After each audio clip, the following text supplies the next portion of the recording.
आइए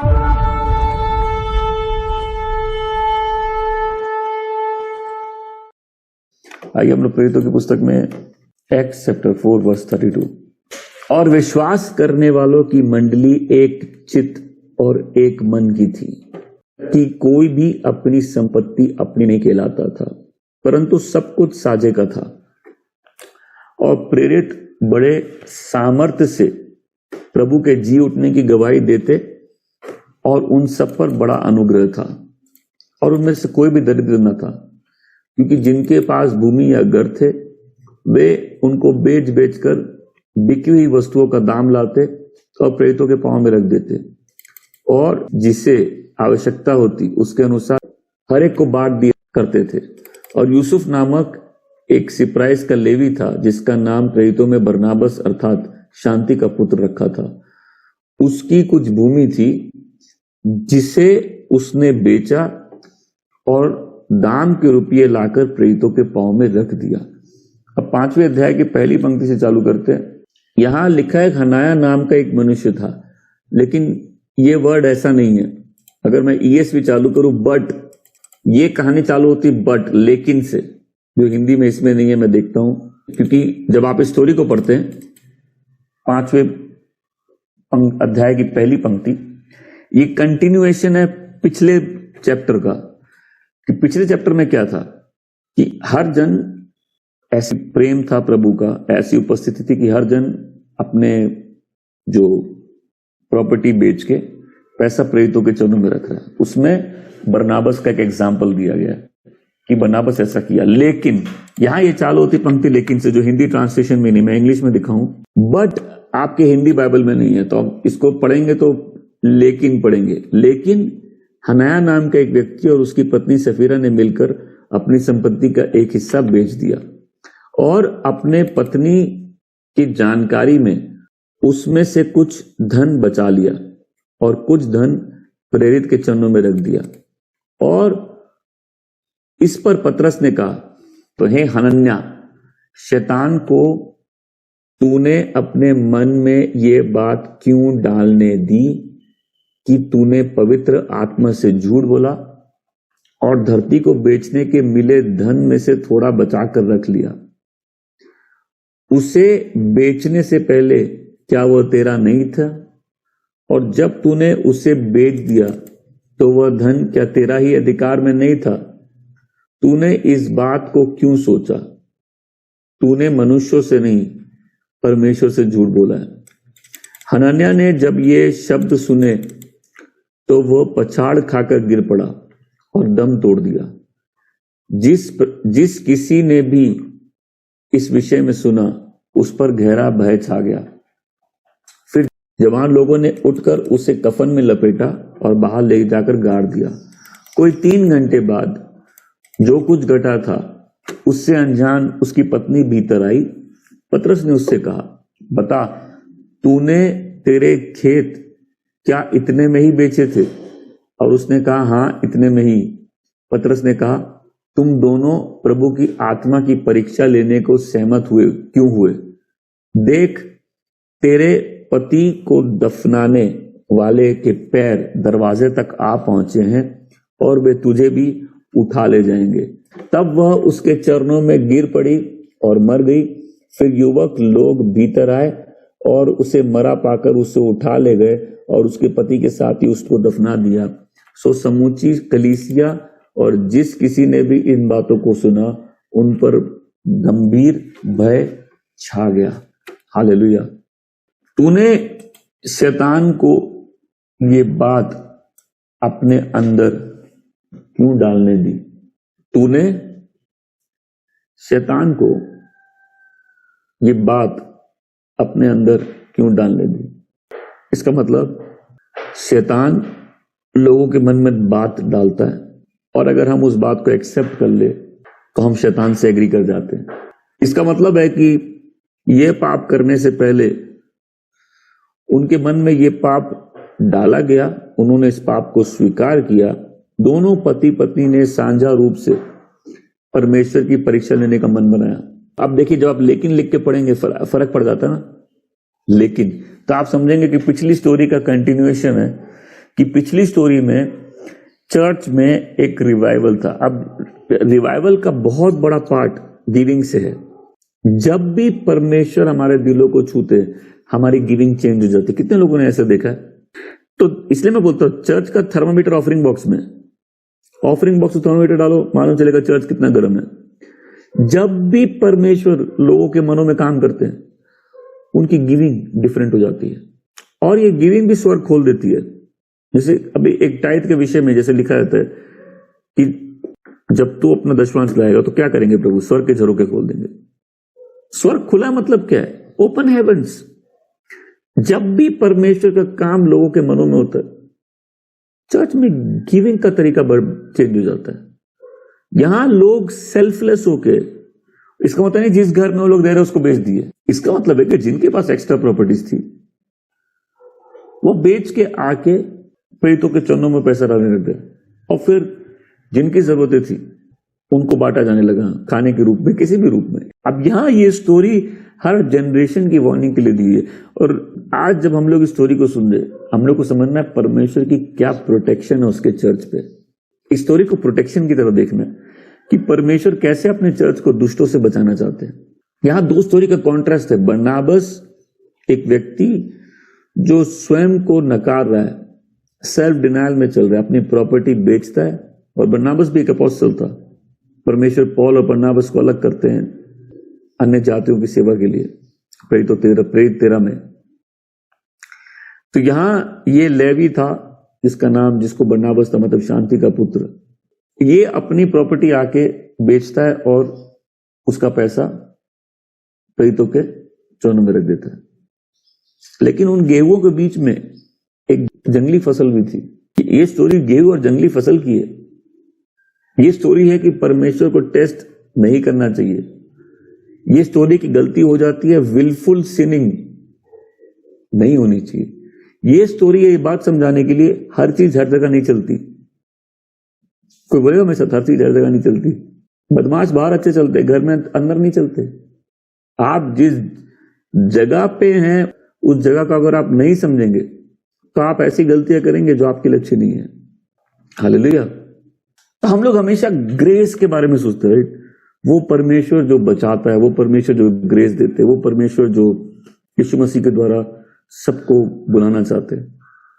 बट ये नहीं भूले कि इस परमेश्वर की उपस्थिति में कोई नहीं आ सकता। वो लहू के द्वारा, यीशु के लहू के द्वारा पिता अपने बेटे बेटी जैसे एक्सेप्ट करते हैं। आमेन। और मैंने प्रेजेंस ऑफ गॉड में क्या प्रीच किया, इस उपस्थिति में यदि हम लोग ठीक नहीं होते, हम लोग को तकलीफ होती है, क्योंकि अब वो पिता भी है, वो करेक्शन करते हैं। आमेन। तो जब हम लोग कलीसिया आते हैं, जब हम लोग प्रभु के काम करते हैं, हम लोग को परमेश्वर का एक सम्मान वाला भय होना चाहिए। आमेन। ये जानते हुए कि कोई भी असेंबली गैदर होती है, अगर प्रभु के नाम से गैदर है, प्रभु के बच्चे हैं, तो वहां प्रभु खुद गैदर है। आमेन। वो भय हम सबके हृदयों में रहना चाहिए कि ये प्रभु का घर है। क्या मेरी बात आप सुन रहे हैं? ये प्रभु का घर है। ये जस्ट हम लोग इकट्ठा नहीं हुए, ये प्रभु का घर है। यहां मन ठीक करिए, यहां अलाउ करिए प्रभु आपके आत्मा में काम कर सके, आपके प्राणों को दुरुस्त कर सके। अब मैं हिस्ट्री दिखा सकता हूं, जितने लोगों के मन प्रभु में ठीक नहीं थे, उन सबकी लाइफ में बहुत तकलीफें आई हैं। प्रभु से दूर भी गए, बहुत तकलीफें हैं। नाम खराब हुआ, जीवन का बहुमूल्य समय खराब हुआ। और आज एक बात बड़ी अच्छी है, अगर सब समय रिकवर करते रहेंगे तो आगे कब जाएंगे? अच्छी बात है, राइट?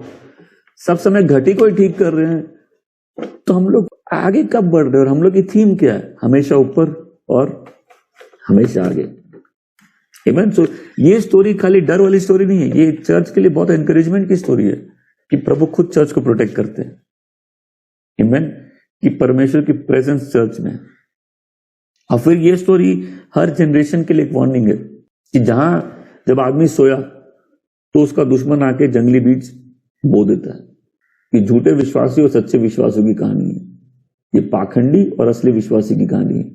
ये बरनाबस की, खाली अननायास सफारा की कहानी नहीं है। इस कहानी को जब पढ़ना है, दोनों कहानी पढ़नी है।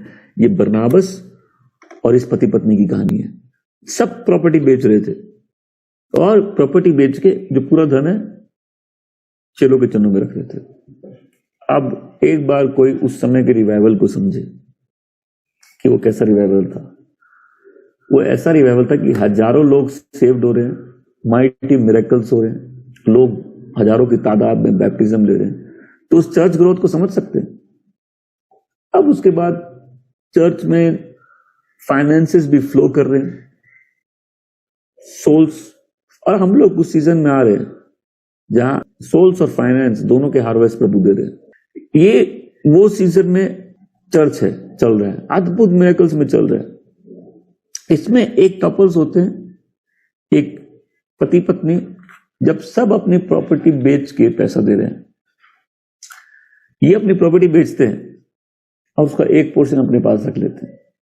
क्या ये पोर्शन अपने पास रखना पाप है? नहीं। जब आप ऑफरिंग दे रहे हो, आपको कितना देना है आपके ऊपर है। आज जो जितने पैसे के प्रेमी है सुन ले, ये पैसे का प्रेम ही सारी बुराई की जड़ है। पीटर पूछता है, जब तुमने नहीं बेचा था तुम्हारा था, जब बेचा था तब भी पैसे तुम्हारे थे। अब शायद इनको कलीसिया में बिलीवर्स की तरह एंट्री चाहिए होगी, इनको दूसरों की तरह सम्मान चाहिए होगा, इनको चाहिए होगा कि ये भी दिखाए कि ये भी बेच के सब अपना दे दिया और जनरस दिखाए। लेकिन इन्होंने क्या किया? इन्होंने बेच के एक पार्ट अपने पास रख लिया। अब मैं यहां सबसे पूछना चाहता हूं, जब आप ऑफरिंग देते हो तो आप कितनी दे रहे हो आपके ऊपर, अनलेस प्रभु ने आपको बोला उतना दो, राइट? वो आपके हाथ में है। ये एक पार्ट रख लेते, लेकिन ये दिखाते हैं कि ये पूरा दे रहे हैं। ये देते आधा है, दिखाते हैं कि ये पूरा दे रहे हैं, और ये बहुत बड़ी गलती कर लेते हैं। इनसे बहुत बड़ी मिस्टेक हो जाती है कि जहां परमेश्वर की पवित्र उपस्थिति है, जहां लोग इतना सत्य का पालन करते हुए दिल की खराई से परमेश्वर के साथ जुड़े, जहां आत्मा के ऐसे अद्भुत काम हो रहे हैं, वहां दो पाखंडी लोग आके उस काम को डुप्लीकेट करने की कोशिश करते हैं। हालेलुया। आज हम जब नए ईयर के लिए इंस्ट्रक्शन दे रहे थे, क्या थे? प्यार में चलो। जब आप प्यार में चलोगे तब आपके दुश्मनों से परमेश्वर लड़ेंगे। आप उसकी उपस्थिति में रहो। ये चर्च सिंसियरिटी में, दिल की खराई में, आत्मा के अद्भुत काम में, पवित्रता में, ये एक रिवाइवल जन्म लिया था। आप सोचिए कि पवित्र आत्मा ने क्या काम किया होगा कि लोग अपनी प्रॉपर्टी लाके बेच रहे हैं। स्पिरिट का क्या काम होगा? बिकॉज हम लोग हमेशा आत्मा के काम चंगाई उसमें देखते हैं, हम लोग देखते नहीं है कि गिविंग भी एक स्पिरिट का काम है। हालेलुया। क्या काम हुए होगा आत्मा के कि लोग आके अपने अपने संपत्तियां, उनकी प्रॉपर्टीज, एस्टेट बेच रहे हैं और बेच के पूरे पैसे प्रेरितों के चरणों में रख दे रहे हैं। क्या क्या काम होगा आत्मा का? आमीन। और उसमें दो लोग घुसना चाहते थे अंदर, वो दिखाना चाहते थे वो भी जेन्युइन बिलीवर है। इसलिए आज अगर कोई बहुत भीड़ भड़ाक एरिया में रहता है जहां बहुत सारी गंदगियां हैं, तो क्योंकि इतना पॉल्यूशन है, इतनी गंदगी है, आप इतनी प्रकार की बदबू है, आप डिसन नहीं कर पाओगे। लेकिन जब आप एक साफ सुथरे माहौल में रहोगे ना, एक स्मेल भी गंदी सी आएगी, आप पकड़ लोगे। समझा कोई? एक पॉल्यूटेड एरिया में सभी पॉल्यूटेड है, इतनी प्रकार की बदबू है, लेकिन एक साफ प्योर जगह में अब आप है तो एक गंदी सी स्मेल भी आप आएगी, आप पकड़ लोगे स्मेल कहां से आ रही है। कई लोग अच्छे काम करते हैं लेकिन उनके कामों से बदबू आती है। हम लोग सबकी प्रेयर होनी चाहिए, प्रभु हम लोग को झूठे लोगों से बचाओ। कितने लोग होते हैं ऐसे, वो कुछ कर रहे लेकिन उनका इंटेंशन कुछ और होता है, इंटेंशंस गलत होते हैं। काम अच्छे है ऊपर से, मैं सब ऊपर से काम अच्छे है, तो पैसा तो पैसा होता है भाई। कई लोग अच्छे काम करना चाहते करते हैं लेकिन बदबू आती है, एक स्मेल आती है। जब कैन परमेश्वर को अपने दान दे रहा था, अपनी भेंट चढ़ा रहा था, या गॉड एक्सेप्ट किए? उसमें बोलते रहो कि भाई वो तो लहू लेके आया, वो तो बलिदान चढ़ाया, ये खेती का लेके आया। अरे केन खेती करता था, खेती का ही लेके आएगा और किसका लेके आएगा? लेकिन परमेश्वर एक्सेप्ट किया। हर दान एक्सेप्टेड नहीं होते। हालेलुया। हम लोग की लाइफ ऐसी होनी चाहिए कि प्रभु को एक्सेप्टेड हो। हम लोग जिस गीत को गा रहे थे वो गीत क्या है? तुझ में ही मैं हूं, मुझ में तू है, मेरा जहां है बस तू ही, ऐसी सिताइश बन जाऊं तेरी, तुझको कबूल हो मेरी जिंदगी। गाते हम लोग भूल जाते हैं। हम लोग का पॉइंट कोई काम करना नहीं, हम लोग का पॉइंट है परमेश्वर द्वारा एक्सेप्टेड होना। आमीन, हालेलुया। एक्सेप्टेड होना। वैसे तो पूछ रहा हूं, जब हम लोग दिल्ली वाली मीटिंग थी स्कूल ऑफ मिनिस्ट्री, उसमें एक वचन पढ़े थे कि तुम काम कर रहे हो लेकिन तुमको रिजल्ट नहीं मिल रहे। तुम काम कर रहे हो, तुमको रिजल्ट नहीं मिल रहे। जब किसी की ऑफरिंग एक्सेप्टेड होती है उसको रिजल्ट भी मिलता है उसका। हालेलुया। हम लोग को लाइफ ऐसी जीनी है कि हमारी सेवा, हमारे काम परमेश्वर को एक्सेप्टेड हो। इवन केन की ऑफरिंग परमेश्वर को एक्सेप्टेड नहीं थी क्योंकि केन दुष्ट था। और प्रभु उसको बोलते हैं तुम अच्छा करोगे तो हम एक्सेप्ट क्यों नहीं करेंगे? इसका मतलब परमेश्वर चाहते हैं कि लोगों को एक्सेप्ट करें, लेकिन ये एक्सेप्टेंस आदमी के टर्म्स में नहीं होता, ये गॉड के टर्म्स पे है। जो भी अपने टर्म्स में वर्शिप करता है उसकी वर्शिप एक्सेप्टेड नहीं है, वो बेकार की वर्शिप है। लेकिन इस स्टोरी को ऐसे पहले समझना है कि वहां क्या ग्लोरियस प्रेजेंस होगी, ये समझ सकता है कोई? अभी इस चर्च में कोई द्वेष नहीं है, कोई लड़ाई नहीं है, सबके मन एक है। क्योंकि यदि आप उस पंक्ति को पढ़ेंगे तो उसमें क्या लिखा है, वो क्या कर रहे हैं, उससे पहले क्या हुआ, वो इंपॉर्टेंट है। और विश्वासियों का यह समूचा दल एक मन और एक तन था। उस रिवाइवल का पावर इस यूनिटी में था, जो एक माइंड थे। ये पवित्र आत्मा की उपस्थिति में ये सब एक माइंड थे, इतना एक माइंड थे। मतलब उस रिवाइवल का इतना इफेक्ट था कि इनमें कोई मेरा तेरा नहीं था। जिसके पास प्रॉपर्टीज थी लोग लाके बेच रहे हैं और उसका एक पोर्शन, मतलब एक पोर्शन बोल रहा हूं, वो लाके बेच के वो प्रेरितों के हाथों में दे दे रहे हैं। हम लोग समझ सकते हैं आत्मा का क्या काम चल रहा होगा वहां। उसके बीच में दो पाखंडी घुस जाते हैं। पहले इस चित्र को आप वापस समझिए, आपका प्रभु समझ खोले। अगर आप एक पॉल्यूटेड एरिया में हैं तो वहां कैसी कैसी बदबू आप पकड़ पाएंगे? नहीं, इतनी सारी बदबू मिक्स हो रही है, सब जगह पोल्यूशन है। लेकिन आप एक अच्छी जगह पे हैं, एक साफ सुथरी जगह पे, एक शुद्ध जगह पे हैं, वहां कोई भी स्मेल आप जल्दी से पकड़ लेंगे। आमीन। पर्सनली भी ऐसी प्रेजेंस में रहना है और कलेक्टिवली चर्च में भी ऐसी शुद्धता होनी चाहिए ताकि कोई भी अशुद्ध व्यक्ति आए तो हम लोग सूंघ सके। और उसका मतलब क्या है? ये पाप ये लोग कितना छुप के किए होंगे। एक तो पीटर को भी अंडर एस्टिमेट कर लिया, राइट? इससे पहले एक जन पीटर से वो पवित्र आत्मा खरीदना चाहता था, उस पर भी दंड आया। ये लोग फिर अंडर एस्टिमेट कर लिए पीटर को कि कितना छुप के प्लान किए होंगे। अब दोनों पति पत्नी, इनके पास इनफ टाइम हो गया, ये गलती नहीं है ना, गलती और जानबूझ के किया गया पाप। और मैं बोलता हूं सब जगह सब चीज नहीं चलती। कोई अपने नोट्स में लिख लेगा सब जगह सब चीज नहीं चलती।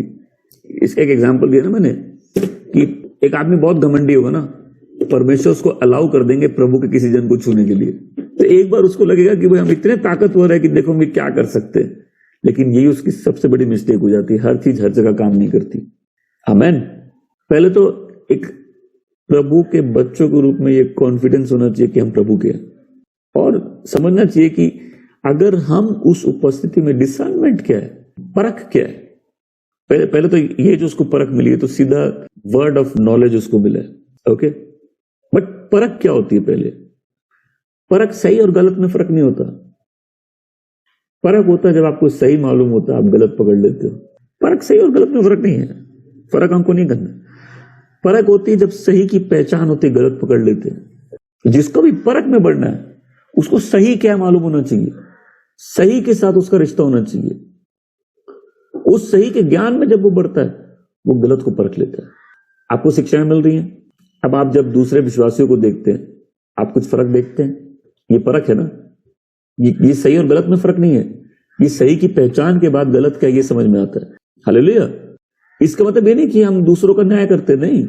इसका मतलब हम लोग को ये समझना चाहिए कि कलीसिया में शिक्षाओं की कितनी जरूरत है। जहां प्रेजेंस है, यहां ग्लोरी है। हालेलुया। हर काम हर जगह नहीं चलते। ग्लोरी में जितनी प्रभु की प्रेजेंस बढ़ती है, उतना हम लोग को सतर्क रहना चाहिए कि इस प्रेजेंस में हम ठीक से आए। हालेलुया। अब ऐसा तो यहां कोई व्यक्ति नहीं होगा जो कभी गलती नहीं किया होगा, कोई है ऐसा नहीं है ना। हमने गलतियां की, हम लड़खड़ाए भी है, राइट। कठोर भी हुए, कितने लोग कठोर हुए, हाथ उठाएंगे प्रभु के विरुद्ध भी कठोर हुए। ये सब चलता है, तुमको कठोर होना कठोर हो। लेकिन प्रभु की उपस्थिति में दो लोग प्लानिंग के साथ आते हैं। अब ये घर की बात होगी ना, पहले बेचे, फिर दोनों हस्बैंड वाइफ डिसाइड किए, अरे सुनना, इसका ये 5 लाख साइड रखो, फिर इनको क्या मालूम चलेगा।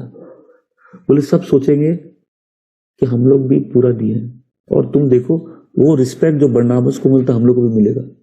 मैं सबसे पहले ऐसे लोगों को बोलना चाहता हूँ, पर्दे के पीछे तुम क्या करते हो परमेश्वर वो भी जानते हैं। एक तो बाइबल में एक पंक्ति है यूहन्ना 2 अध्याय में कि और प्रभु यीशु ने अपने आप को उनके हवाले नहीं किया। मैं जल्दी से मनुष्यों के हवाले अपने आप को नहीं करता, लेकिन अगर मैं करता हूं तो मेरे को वीकनेस से कोई मतलब नहीं, मेरे को तो बदमाशी से मतलब है। जहां कई लोग के अच्छे काम से भी बदबू आ रही है, प्रभु आपको समझ दे।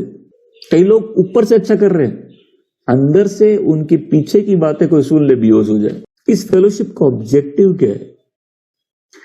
लोग प्योर हार्ट से मिले, गॉड परमेश्वर ने जो काम किया है उस काम के आधार पर मिले।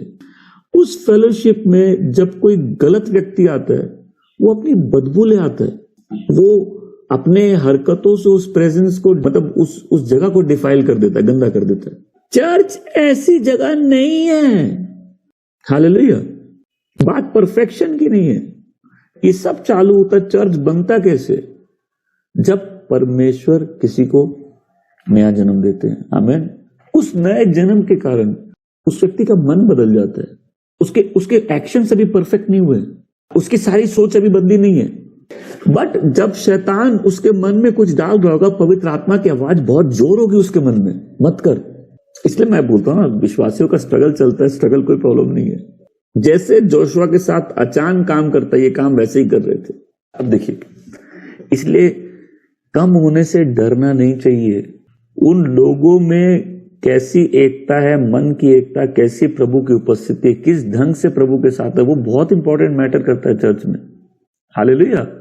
चर्च खाली भीड़ से नहीं बनता, नहीं तो मछली रोटी बहुत लोग खाने आते हैं। जैसे ही प्रभु यीशु ने बोला तुम इसलिए, मैं जानता हूं तुम इसलिए तुम मछली रोटी खाए, प्रभु उनको बोल रहे कि हमको मालूम है तुम मिरेकल्स के कारण, और खासकर तुम्हारा पेट भरा, अभी तुम मछली रोटी खाए इसलिए तुम मेरे पीछे। अब ये लोग उसको प्रभु को राजा बनाना चाह रहे थे, प्रभु भाग गया वहां से। जब प्रभु टीचिंग चालू किए, सब भाग गए।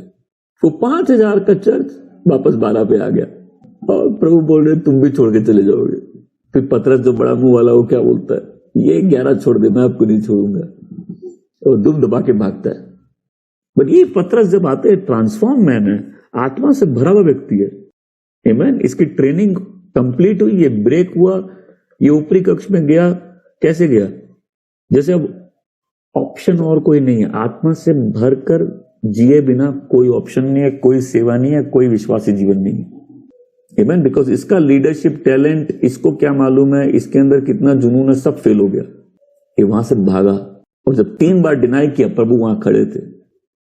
तो इसके मन का दुख कोई सोच सकता है, राइट, कि ये वचन कहते हैं जाके बिलक के रोया था, भैं भैं करके रोया होगा, और फिर ये बैकस्लाइड भी कर गया। तो सब खत्म, हम जा रहे मछली पकड़ने। पतरस जब बोट में था, उसको थोड़ा मालूम है कि प्रभु यीशु मर के उठ गए, उसकी तो स्टोरी खत्म हो गई। तो प्रभु का आखिरी कमांड था आत्मा से भरना, पूरी दुनिया में जाना नहीं। आखिरी कमांड था वेट करो। ये आदमी जीसस के द्वारा ट्रेंड हुआ, ये ब्रेक हुआ, ये वेट किया, ये आत्मा से भरा, अब ये खड़ा हो गया मैन ऑफ गॉड की तरह। आमीन। सब अपने पैसे फेतों के चरणों में डाल दें। और यहाँ बरनबास, देखो जब भी कोई स्टोरी होती है ना उसको ध्यान से पढ़ना चाहिए। तभी मैंने बट बताया ना, बट एक वर्ड कितना फर्क ले आता है, ट्रांसलेशंस कितना चेंज ले आती है, वर्ड्स के मीनिंग कितना चेंजेस लेके आते हैं। यहाँ स्टोरी का कॉन्ट्रास्ट है, ये कॉन्ट्रास्ट है बरनबास का जो एक सच्चा विश्वासी था और आत्मा के काम उसके अंदर चल रहे थे, वर्सेस एक कपल जो दुष्ट लोग थे और प्रभु के उस असेंबली में घुस आए थे। उस प्योर असेंबली में एक बदबू आ जाती है और पतरस सूंघ लेता उसको। जितने लोगों को डिसर्नमेंट में ग्रो करना है उनको परमेश्वर के उस प्योर एनवायरनमेंट में रहना सीखना पड़ेगा। मैं आपसे ईमानदारी से बोल रहा हूं, आपके पास कोई आएगा वो कितनी अच्छी बात कर ले, आपको अंदर से पसंद ही नहीं आएंगे कई लोग। आप प्योर एनवायरनमेंट से आप कुछ अलग डिफरेंट सूंघ रहे। हालेलुया। मैंने कई विश्वासियों को देखा, जब इतने साल तक वो पाखंडिता में जी के चर्च आते हैं ना, तो उनको सिखाने में बड़ी प्रॉब्लम होती है। उनको लगता है सब चल जाता है, उनको बताना पड़ता है सब जगह सब चीज नहीं चलती। हालेलुया। इसीलिए जितनी बार हम लोग उस रिवाइवल को एक्सपीरियंस करते हैं, आप किसी ने नोटिस किया है, जब रिवाइवल एक्सपीरियंस करते हैं उसी के बाद सबसे बड़ी लड़ाई हो जाती है, संघर्ष हो जाते हैं। हालांकि इस बार प्रभु ने सीजन चेंज कर दिया दिल्ली मीटिंग के बाद से, किसी ने नोटिस किया है? इस बार कुछ हवा में चेंज है, राइट? तो नया सीजन ऑलरेडी चालू हो चुका होगा नहीं, ये नया साल का काम पहले से चालू हो चुका है। जब हम लोग प्रभु की उपस्थिति में आते हैं, दिलों को जांचना बहुत जरूरी है, अपने दिलों को। इनफैक्ट हम लोग अभी कम्युनियन लेंगे, कम्युनियन भी क्या टाइम है, अपने हार्ट को जज करना ना, अपने हार्ट, क्योंकि अगर हम अपना न्याय ठीक से करेंगे तो फिर हमारा न्याय नहीं किया जाएगा। अभी चर्च की सर्विस चल रही है और ये सर्विस भी कितनी यूनिक है, वो 3 घंटे तक तो प्रीच ही कर रहा है जब तक वो दफना के नहीं आ गए। तो इसको पहली बात क्या बोलते हैं कि तुम आदमी से झूठ नहीं बोल रहे हो, तुम परमेश्वर से झूठ बोल रहे हो। मतलब कितनी लोडेड वर्ड्स है। पहले तो उसका पाप बताया, तो जरूर पवित्र आत्मा ने पीटर को सारी बातें पहले से दिखा दी या उसी समय दिखाई, हो सकता है 1 दिन पहले दिखा दी। तो अब जैसे प्रभु दिखा दे कि कल ऐसा होने वाला है और वो व्यक्ति मर जाएगा, अगर कल दिखा दे तो पतरस बोलेगा ना भाई प्रभु उस पर दया करे, लेकिन आ गए, तुम आ भी गए, तुम सही में आ गए। तो ये जब अपनी प्रॉपर्टी बेचते, इनका हार्ट सही नहीं होता, इनका इंटेंशन कुछ और होता है। वैसा बोलो इंटेंशन, और इंटेंशन का मतलब होता है अंदर से जो इसकी चाहत है। एक आदमी अच्छे काम कर सकता है लेकिन उसके अच्छे काम मरे हुए काम हो सकते हैं। जब प्रभु हम लोग को उद्धार देते हैं, हमको मरे हुए कामों से भी छुटकारा देते हैं, क्योंकि हमारे अंतर मन में लहू छिड़क देते हैं, वो अंतर मन शुद्ध हो जाता है। आमीन। अच्छे काम बुरे इंटेंशन से नहीं करने, दिखावे के काम बंद करने हैं, दूसरों को इंप्रेस करने के काम बंद करने हैं। हमारा काम मतलब लालची होके, मीन होके, दूसरे इंटेंशन रख के ऊपर से अच्छे काम दिखाना बंद करना है। शायद वो जेलस थे लेकिन वो पाखंडी थे। अब दोनों मियाँ बीवी बात की होंगे ना, तो पैसा घर में होगा, और पति पत्नी की बातें कौन जानता है। अगर दोनों पति पत्नी एक जैसे हैं तो कैसी सेटिंग की होंगे अंदर। बकायदा प्लानिंग होगी कि हम लोग बेचेंगे, पूरा नहीं देंगे, ठीक है, और दिखाएंगे हम लोग पूरा दे रहे हैं। तो की बात होगी ना, देखो मतलब हम लोग का भी कितना नाम होगा, हम लोग एक्सेप्टेड हो जाएंगे, कलीसिया में हम लोग कैसा नाम होगा। उस बदबू को अगर सूंघना है तो पवित्र माहौल में रहने की आदत होनी चाहिए। पतरस उस काम को डिसर्न कर लेता, उसको वर्ड ऑफ नॉलेज, पूरी इंफॉर्मेशन उसके पास होती है। अभी इनको क्या मालूम ये किस पावर से अभी मिलने वाले। आत्मा अभी ऐसे काम कर रहा है जब लोगों ने अभी तक देखे नहीं, क्योंकि इससे पहले वो जगह हिल गई थी, इससे पहले वो नई नई भाषाओं में बात करने लगे, चिन्ह और चमत्कार होने लगे, लंगड़े चल रहे, हजारों लोग बैप्टिज्म ले रहे, रिवाइवल आ गया, लोग अपना कुछ नहीं समझ रहे। वो अब ये ईडन के अंदर आके ये दूसरा शैतान आया ईडन में, तो पहला शैतान भी बच के नहीं गया ना, पहले शैतान भी श्राप लेके गया। तुम इंसान से नहीं, तुमने परमेश्वर से झूठ बोला। परमेश्वर तो प्रेम का परमेश्वर, वो जजमेंट के भी है। तो अभी वो बोलता नहीं कि पूरा प्राइस दे रहा है, मतलब वो पूरा प्राइस नहीं दे रहा है, लेकिन वो बोल रहा है कि पूरा प्राइस दे रहा है। वो दिखा रहा है कि तुम कंक्लूड करो कि हम पूरा प्राइस दे रहे हैं। बट पवित्र आत्मा को इस बात से कितनी तकलीफ थी, इस बात को आप लोग समझ सकते हो उसके जजमेंट से, कि प्रभु ने पहले ही बता दिया ये आदमी ऐसा कर रहा है और ये मेरी नजर में घृणित काम है। तो दूसरों की नजर में तो क्या है कि तो अरे भाई तो चलता था, थोड़ा बहुत झूठ तो सब बोलते हैं, थोड़ा बहुत तो चलता है। And I am very sure कि यहाँ आने से पहले बहुत से लोग ऐसे सोचते थोड़ा बहुत चलता है। देखिए, अगर किसी की आंखों में देखे, ऐसे ध्यान से देखिएगा, आंखों में देखे, जब लोग झूठ बोलते हैं हम उनके आंखों में देखने की कोशिश करते हैं, look into my eyes and से। और जो व्यक्ति आंख में देख के झूठ बोल दे हम उसको सल्यूट करते हैं। सल्यूट है, तुम्हारे कॉन्शियंस डिफाइल्ड है, तुम्हारा अंतर्मन अशुद्ध है।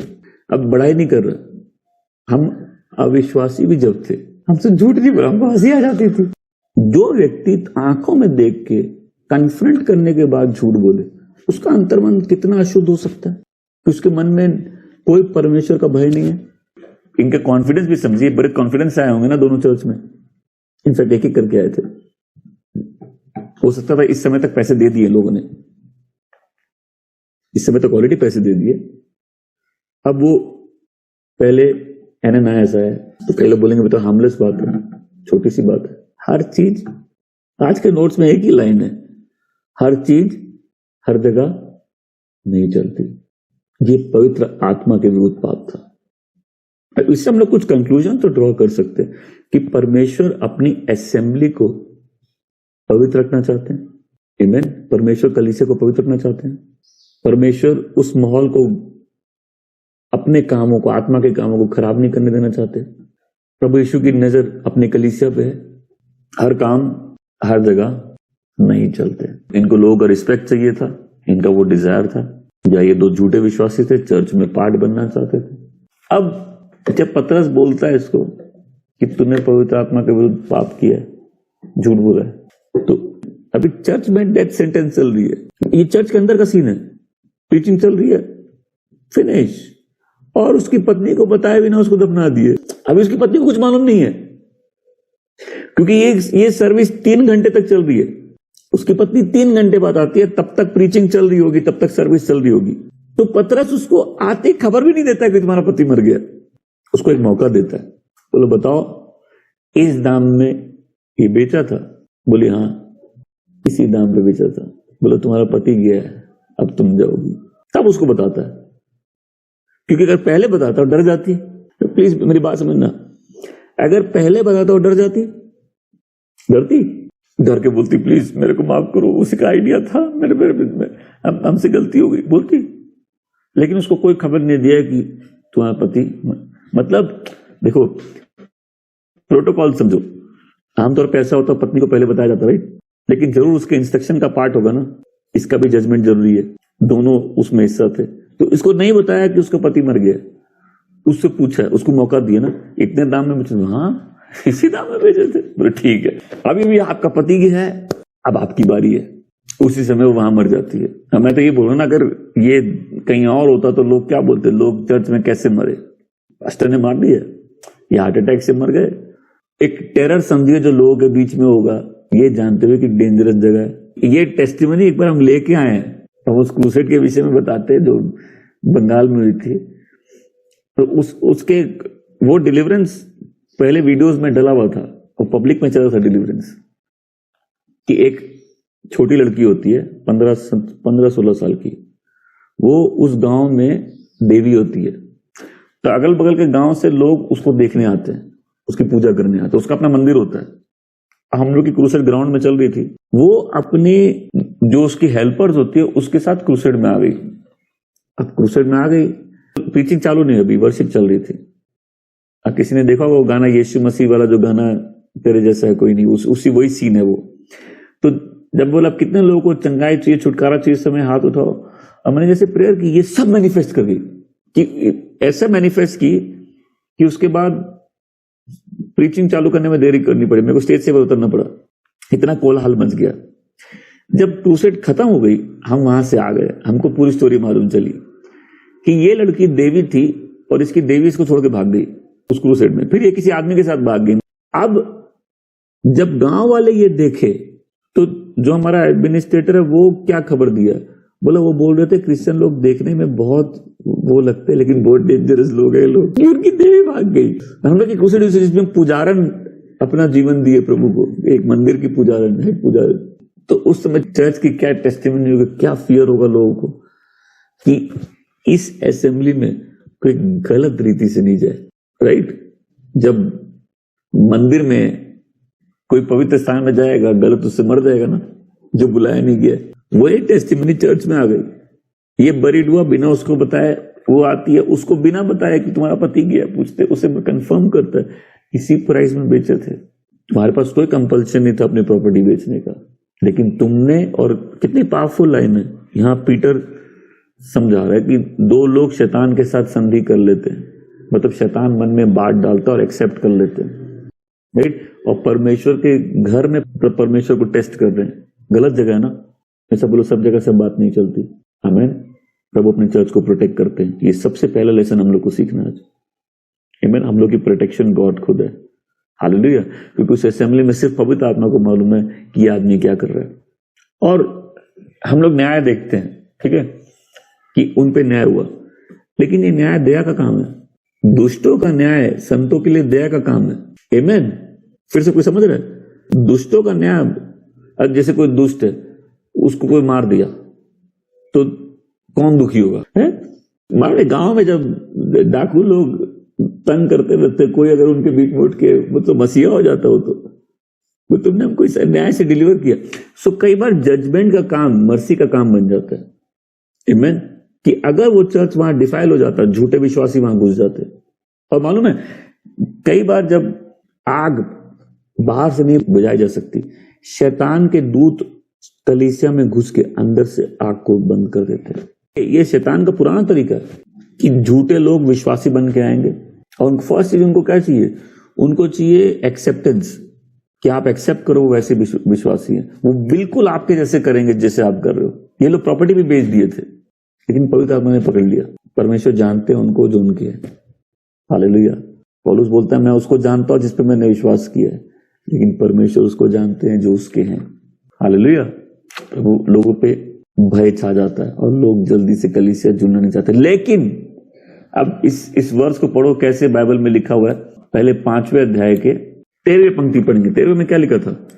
और उनमें सम्मिलित होने का साहस कोई नहीं करता था, पर लोग उनकी प्रशंसा अवश्य करते थे। लोग दूर से बड़ाई कर रहे हैं, सम्मिलित नहीं होंगे। लेकिन इसमें यहां एक और वर्ष पढ़ना है, 14th वर्ष। उधर प्रभु पर विश्वास करने वाली स्त्री और पुरुष अधिक बढ़ते जा रहे थे। मतलब जो उनका नहीं है वो उनमें जुड़ने से डर रहा था, और जो प्रभु के हैं वो लोग बढ़ रहे थे। आमीन। पावरफुल नहीं है ये? जो दुष्ट थे वो जुड़ने से डर रहे थे, दूसरे बड़ाई कर रहे थे, लेकिन उसी समय जो विश्वासी स्त्री और आदमी बढ़ते जा रहे थे, लोगों पे भारी भय छा गया था। आमीन। आज ये कहानी जितने लोगों ने सुनी है, सबसे पहले सुनो, परमेश्वर खुद हमारी प्रोटेक्शन है। चर्च की प्रोटेक्शन जीसस खुद है। मैं अपनी कलीसिया की स्थापना करूंगा और नर्क के द्वार उसके सामने प्रबल नहीं होंगे। आमीन। दूसरी बात, हर जन को हम लोग भाई और बहन नहीं बोल सकते। इस बात को समझाना चाहता हूं। कितने लोग कई बार अच्छे काम करते हैं, लेकिन पीछे से बदबू आती है उसमें से, क्योंकि उनके हार्ट्स परमेश्वर के साथ ठीक नहीं है। आज कोई मन बनाएगा नहीं हमको उस पवित्र एनवायरमेंट में जीना है, उस प्योर एनवायरमेंट में जीना है। कोई मन बनाएगा नहीं कलीसिया में हम ठीक से रहेंगे, क्योंकि ये खाली गैदरिंग नहीं है, ये हम प्रभु के साथ गैदर कर रहे हैं। हालेलुया। और कोई इस बात को समझे कि ना केवल प्रभु यहां प्रेजेंट है, प्रभु को हर दिल की बात मालूम है। आमीन। ये ग्रेस है सेलिब्रेट करने के लिए, ये ग्रेस है प्रभु की मेज में शामिल होने के लिए, ये ग्रेस है परमेश्वर के घर का हिस्सा बन जाने के लिए, ये ग्रेस है हार्ट ट्रांसफॉर्म्ड हो जाने के लिए। आमीन। अपनी कठोर अवस्था के साथ इस जगह में ना है। हालेलुया।